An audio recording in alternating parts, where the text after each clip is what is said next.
capítulo 13, nós vamos ler do verso 1 ao 3.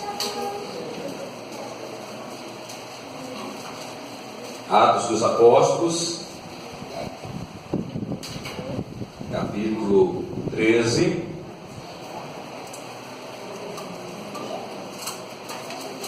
E a gente vai ler os primeiros versículos desse texto importantíssimo da palavra do Senhor. Hoje, noite de celebração da ceia do Senhor, noite de comunhão, noite da gente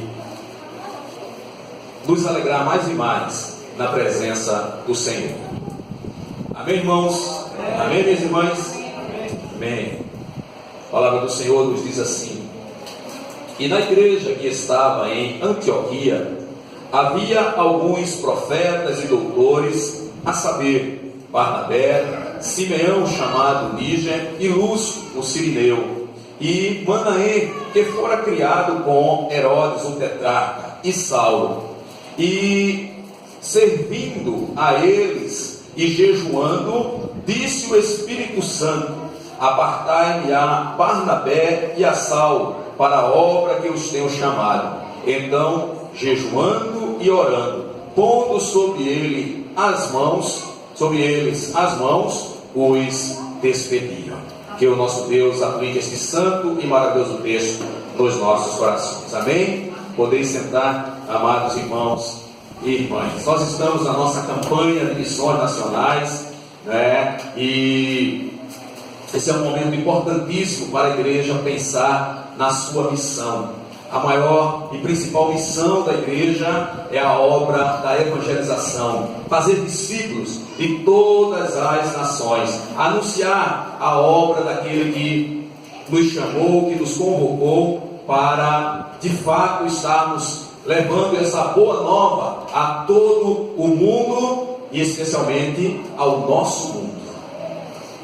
Porque muitas vezes nós estamos preocupados com evangelizar ou com a evangelização do mundo e esquecemos de evangelizar o nosso mundo, o mundo que nós estamos inseridos.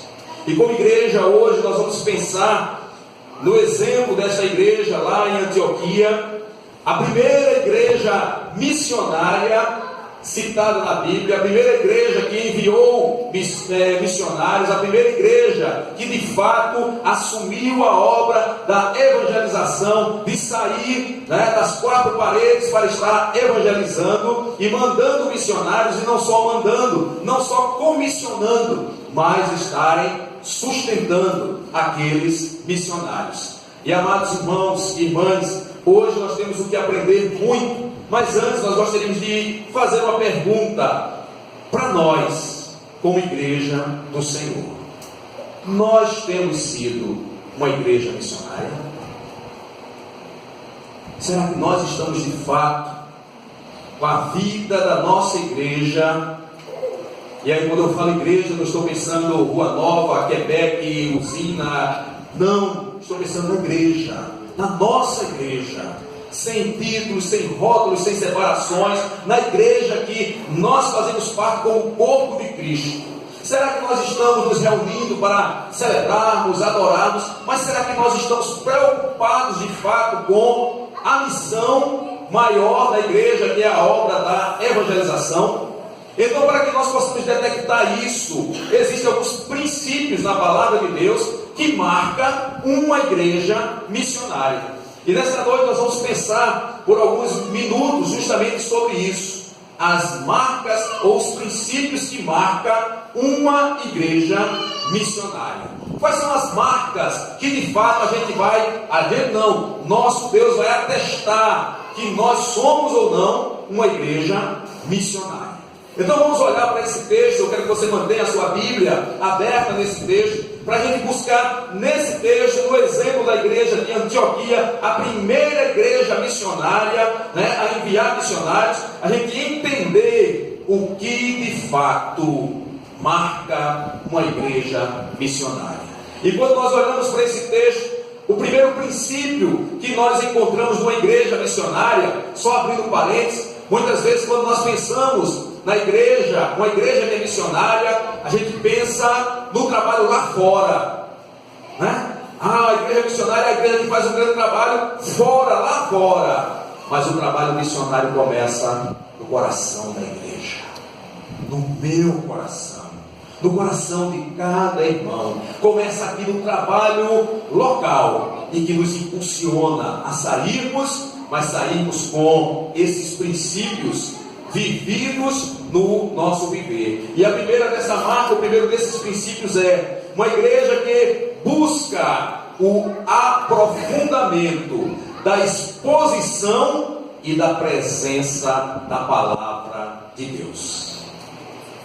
Primeira informação que nós temos desta igreja: nessa igreja havia profetas e doutores, homens de anel no dedo, homens importantes, não, profetas que eram responsáveis pela promulgação da palavra do nosso Deus, e doutores, não doutores da lei, não doutores humanos, mas doutores das sagradas escrituras, homens que se empenhavam em cada dia se aprimorar, cada dia buscar mais conhecer a palavra de Deus. Para quê? Para se encher de intelectualidade, para se encher, se empanturrar numa posição acima das outras pessoas. Não, mas para muito e de uma forma muito melhor poder ensinar a palavra do Senhor.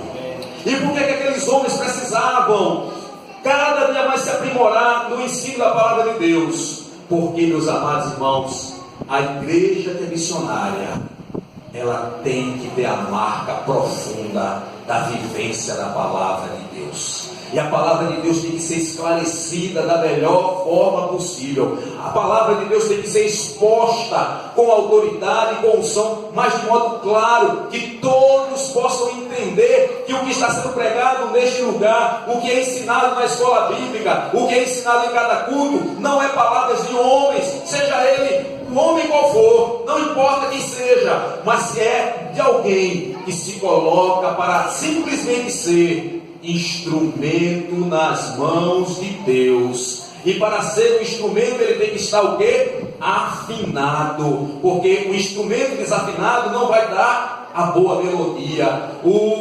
Quem se coloca para ensinar a palavra de Deus tem que saber que tem que estar afinado com esta palavra. E quem está aqui para ouvir a palavra de Deus tem que estar pronto para ouvir esta palavra como autoridade do Senhor. Quer seja aqui na frente está um pastor, quer seja qualquer outra pessoa, um jovem, um adolescente, uma criança até. Mas se essa criança naquele dia, naquele momento, for designada para ensinar a palavra de Deus, nós devemos olhar e tirarmos a lição certa para aprendermos e compreendermos o que a palavra de Deus está falando para nós. Porque a autoridade não está no homem. Estava aqui pessoas importantes, pessoas que estudavam, mas a autoridade era da palavra do Senhor, da palavra do nosso Deus. Então, aquela igreja era uma igreja que buscava ter a palavra de Deus em evidência, onde a autoridade era a autoridade da palavra, era a palavra de Deus que era importante, e aquela igreja buscava esta vivência. E aí, quando a palavra de Deus entra no nosso coração, amado irmão, amada irmã, a palavra de Deus ela é semente, e ela penetra no terreno do nosso coração, e ela germina em frutos. E um dos frutos que a palavra de Deus nos faz, quando estudamos a Bíblia, para compreendermos aquilo que Deus está falando no nosso coração, é que a palavra entra e ela sai com autoridade para alcançarmos as pessoas para o Senhor Jesus Cristo. Então precisamos desta palavra. Não existe igreja missionária onde a palavra de Deus não é ensinada e não é vivida. Porque ela pode até ser ensinada, mas se ela não é vivida, também não vai acontecer nada. E essa era uma igreja que vivia a palavra do Senhor, vivia de tal forma aquilo que foi ensinado por Jesus, porque nesta cidade, nesta igreja, os cristãos, membros desta igreja, pela primeira vez, eles foram identificados como cristãos. Ou seja, aqueles que seguiam a Cristo, aqueles que viviam Cristo, aqueles que seguiam o modelo do Senhor Jesus Cristo. Então eles tinham a autoridade e viviam a autoridade da palavra do Senhor. Se queremos ser uma igreja missionária, temos que dar valor ao ensino da palavra do Senhor. E é por isso, meus amados irmãos e irmãs, que nós precisamos frequentar a escola bíblica. É por isso que nós precisamos frequentar as salas, de aprendizado. Porque é muito bom o culto de louvor e adoração. Mas o culto de louvor e adoração, meus amados irmãos, é um momento onde a palavra de Deus é ensinada sim. Mas no debate, no ensino mais de perto, é no PGM que nós aprendemos a palavra do Senhor. Por isso nós devemos ter preocupação dos nossos PGMs estar solidificados sobre a autoridade da palavra do Senhor, onde a palavra de Deus é ministrada ali no coração mais de perto. Então nós precisamos viver a palavra do Senhor. Se queremos ser igreja missionária, primeiro princípio é viver a palavra do Senhor. Segundo princípio, naquela igreja também era uma igreja que buscava viver, obrigado irmão, um profundo viver na presença do Senhor. Veja o que é que nos diz aí o versículo de número 2, e diz-nos assim: e servindo eles ao Senhor. Em outra versão diz que eles estavam ali ministrando na presença do Senhor. Esse significava, esse ministrar perante o Senhor, esse servir ao Senhor, significava de fato que eles estavam buscando estar vivendo na presença do Senhor, estarem vivendo na grandeza da presença do Senhor, e ali vivendo a palavra de Deus, de modo que eles estavam ali vivendo uma vida de serviço, de consagração, uma vida de dedicação na presença do Senhor. Amados irmãos, irmãs, hoje quando se fala em dedicação,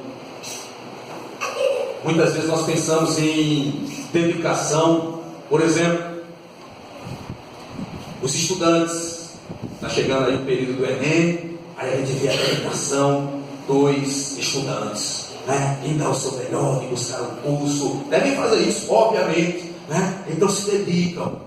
Estamos aqui com o nosso irmão Cleiton, os atletas também são exemplo de dedicação. A própria Bíblia fala disso lá em Coríntios, que aqueles que correm nos estádios, eles se dedicam, eles dão o seu melhor, eles fazem de tudo, tem toda uma dedicação para estar ali buscando o prêmio, embora seja um prêmio passageiro, um prêmio terrestre. A pergunta que vem para nós é: e nós como servos do Senhor? E as irmãs como servas do Senhor? Será que nós estamos nos dedicando de fato à obra do Senhor? Ou estamos vivendo o evangelho superficial? Ou vivendo o evangelho rasteiro, que é uma das marcas da nossa geração, que é uma das marcas do tempo de hoje, a superficialidade, o caminhar no fast food, na coisa rápida, na coisa ligeira, na coisa que acontece assim instantaneamente, sem profundidade. A própria comida, é a comida rápida, porque eu não tenho tempo, porque eu tenho que correr, porque eu tenho que fazer isso, e nesse corre da vida, nós nos esquecemos de nos aprofundar. E já disse alguém com muita sabedoria que dificilmente há um tesouro na superfície. Os tesouros estão nas profundezas. A igreja de Corinto era a igreja que buscava o aprofundamento na presença do Senhor. A gente vai ver daqui um pouquinho eles orando, jejuando, buscando viver na presença do Senhor.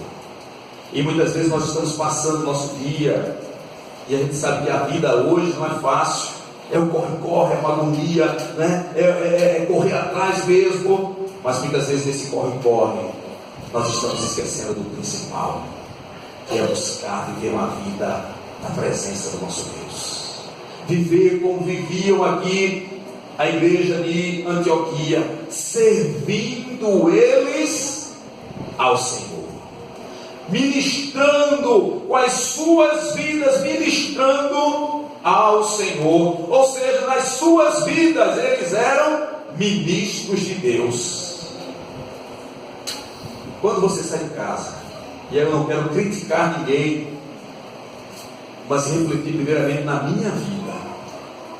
Quando você sai de casa para o seu trabalho, você sai como um trabalhador da usina, um trabalhador da prefeitura, um trabalhador de um comércio, ou um trabalhador, um professor? Você sai como um profissional ou sai como um ministro de Deus? Sinceramente, você sai correndo lá para nos perder, a usina já quase tocando, né? E aí, será que você sai realmente como um ministro de Deus ou você sai apenas como um operário? E muitas vezes nós estamos saindo apenas como pessoas humanas. Mas, irmãos, nós somos ministros de Deus onde quer que nós estivermos. Eu dizia essa semana lá na igreja que mesmo na nossa diversão, na nossa brincadeira, nós temos que ser sal da terra e ser luz do mundo. Nós não podemos esquecer que nós não somos, eu não sou um professor qualquer, eu sou um professor de Deus. Você não é uma professora qualquer, você é uma professora de Deus. Você não é um operário qualquer, você é um operário de Deus. Você não é um comerciário qualquer, você é um comerciário de Deus. Você não é um trabalhador público qualquer, você é um trabalhador público de Deus. Você leva a marca de Deus, e isso deve nos impulsionar a, de fato, onde quer que nós possamos estar, nós estejamos como ministro de Deus, na presença de Deus, prontos para ministrar Deus à vida das pessoas. Ah, pastor, mas eu tenho que trabalhar. É no seu trabalho mesmo, é na sua obra mesma, é mesmo. Por isso que o apóstolo Paulo nos diz assim, que nós devemos trabalhar para os homens como se estivéssemos trabalhando para Deus. Não é para homens que nós trabalhamos para Deus. Então essa igreja, ela nos dá essa segunda marca. Uma igreja que quer ser missionária, ela tem que servir a Deus com toda a dedicação, com toda a vida diante do Senhor. Terceira marca que nós encontramos nesta igreja, era uma igreja que buscava uma intensa comunhão com Deus. E aí, no mesmo versículo 2, depois de dizer que eles serviam ao Senhor, diz assim que eles jejuavam. E no versículo 3 nos diz: eles jejuavam e oravam. Eles jejuavam e oravam. Por que aquela igreja jejuava e orava? Porque aquela igreja buscava ter uma intensa comunhão com Deus, para que eles pudessem sentir e saber que aquilo que eles iriam decidir, aquilo que eles, para onde eles iam caminhar, para onde a igreja iria arrumar, era de fato a vontade de Deus. E não, preste atenção, nós não podemos entender a vontade de Deus se não for no campo da oração. Só no campo da oração é que nós podemos entender a verdadeira vontade de Deus, porque a oração trabalha aqui, na transformação da nossa mente. A oração nos faz entender, meus amados irmãos, que o mundo não anda segundo a lógica dos homens. O mundo anda segundo aquilo que Deus determina para nós, aquilo que Deus faz na nossa vida. Hoje eu estava conversando, visitando nosso irmão Marcos lá em Quebec, e ele dizia uma coisa muito interessante. Ele dizia: olha, pastor, foram dias difíceis, dias trabalhosos, aquele que passamos lá no hospital, e de repente chegava o médico, e o médico dizia assim: olha, irmão Antônio Marcos, hoje próxima terça-feira você está escalado para, a sua escala está pronta para a cirurgia. E aí eu dizia assim: se for da vontade de Deus, vai acontecer. E, amados irmãos, quando a gente escuta alguém que está no hospital, numa maca, cheio de dor, de aflição, ali, doido, louco para sair daquele lugar e vir para voltar para casa, e de repente alguém chegar dizendo que a cirurgia era aquilo que ia impulsionar a sua volta para casa, mas antes de se preocupar em qualquer coisa de voltar para casa, está preocupado de viver a vontade de Deus, é porque aquela pessoa estava ali vivendo, passando aqueles dias no hospital, mas passando aqueles dias em oração, e sabendo que o melhor era saber que o tempo pertence a Deus. Não era o tempo dos médicos, não era o tempo do hospital, não era o tempo da medicina, era o tempo de Deus. E amados irmãos, nós precisamos entender isso, e o nosso coração só vai ficar pronto para entender isso quando nós nos dobrarmos em oração. Quando você, ao amanhecer, dizer ao Senhor: Senhor, obrigado pela noite de sono, Senhor, tem um novo dia, eu não sei o que virá, o dia é totalmente incerto, mas eu coloco esse dia nas tuas mãos.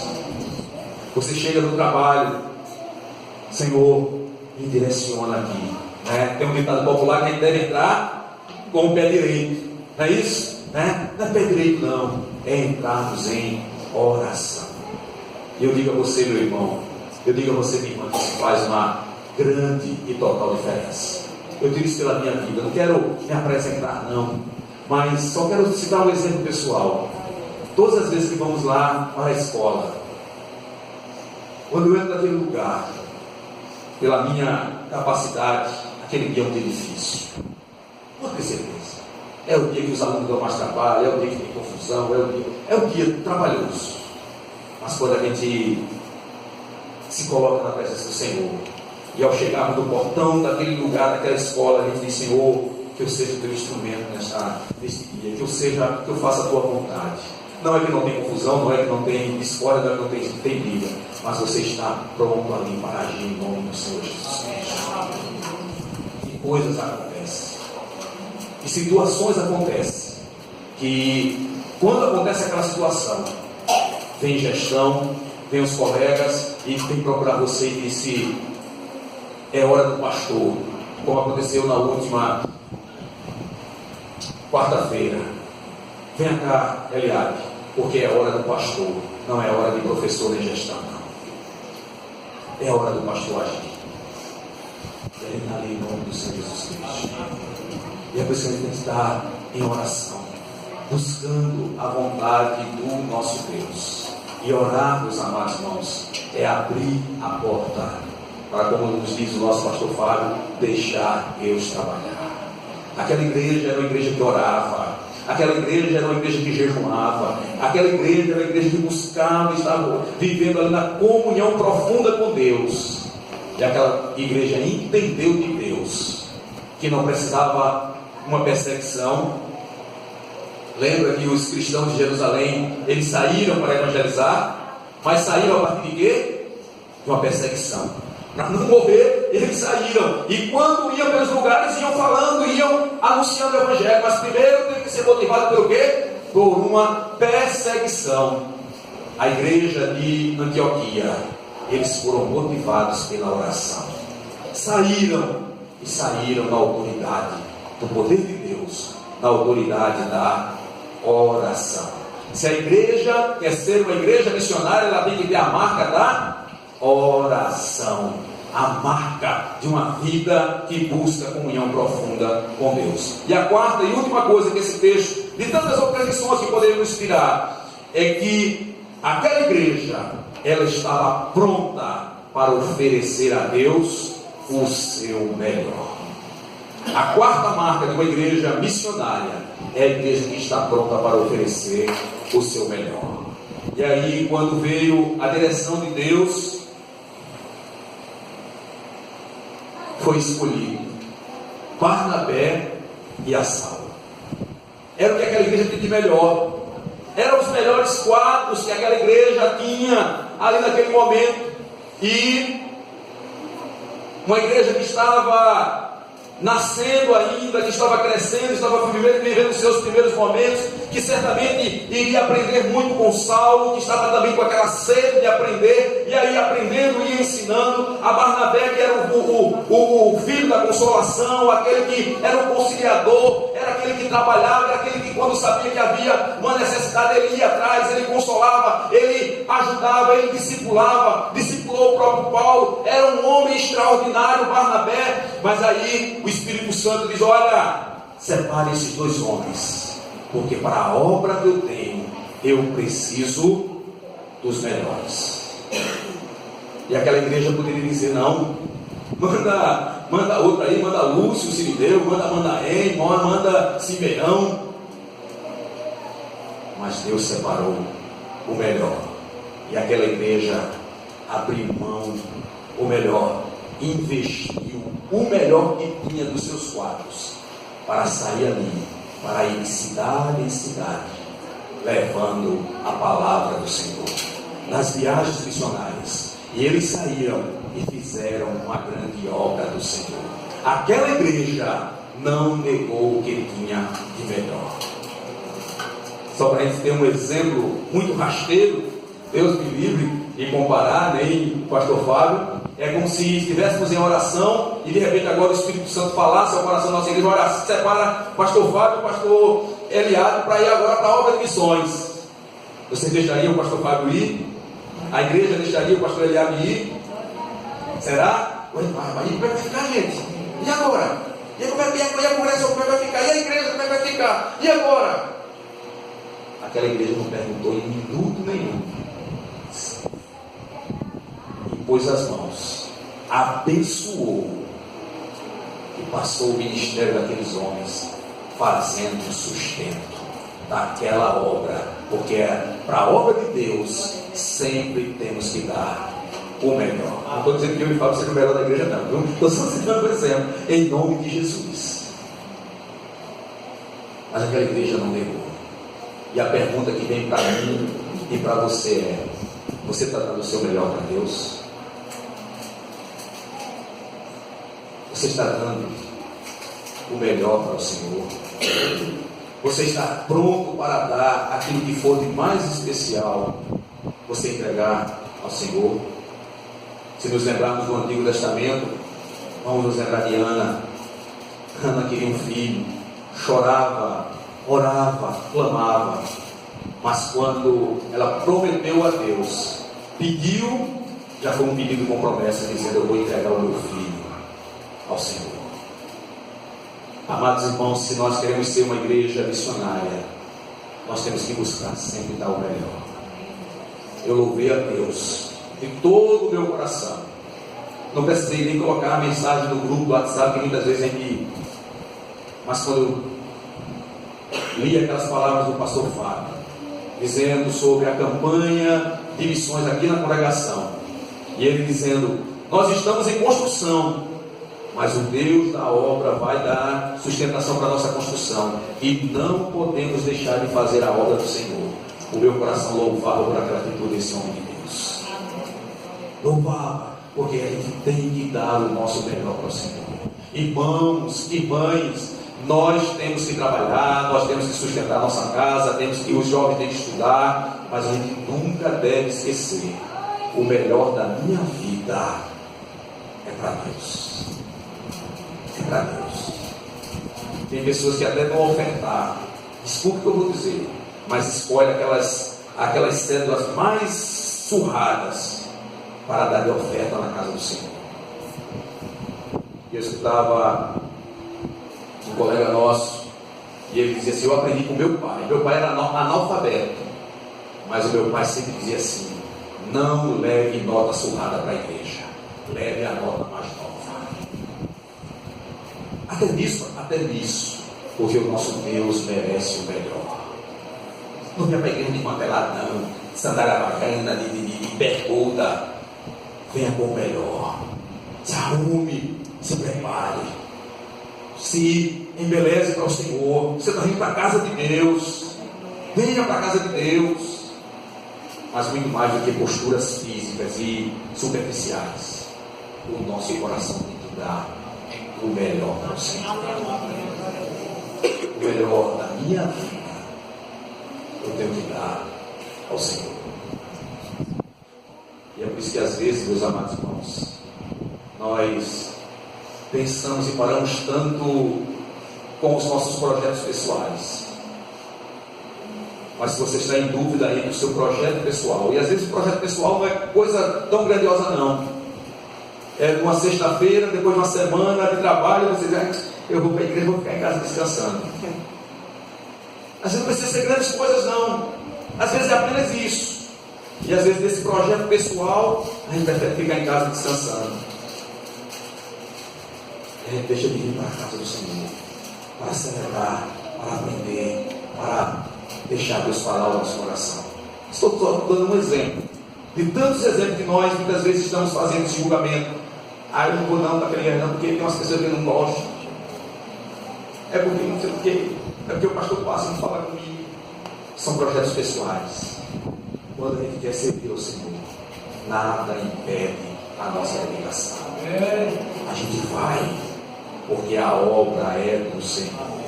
Nós somos impulsionados. Sabe por quê? Porque o amor de Cristo nos constrange. Então nós precisamos fazer a obra do Senhor dando o nosso melhor. E a igreja de Antioquia era uma igreja marcada por missões, porque ela estava pronta e deu a Deus o seu melhor. E que a minha vida como igreja, porque muitas vezes quando nós pensamos em igreja, a gente pensa no outro. Mas igreja somos nós. Igreja é você. Igreja é você. Igreja é cada um dos que é cristão.